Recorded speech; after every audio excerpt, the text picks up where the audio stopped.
Hobby లేదని వాడితో చెప్పడానికి చాలా ట్రై చేసాం, కానీ వాడు వినిపించుకోలేదు. వాడు నమ్మలేదు. అలానే భ్రమలో బ్రతికేస్తున్నాడు.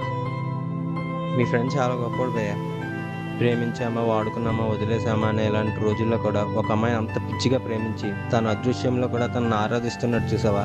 మీ ఫ్రెండ్ చాలా గొప్ప ప్రేమికుడు. రోజు రోజుకి వాడు ఇలా అయిపోయి నేను చూడలేకపోతున్నా. అందుకే నేను వాడితో పాటు ఉంటున్నాను.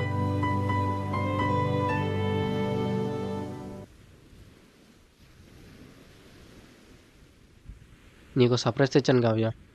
ఏంటి కృష్ణ?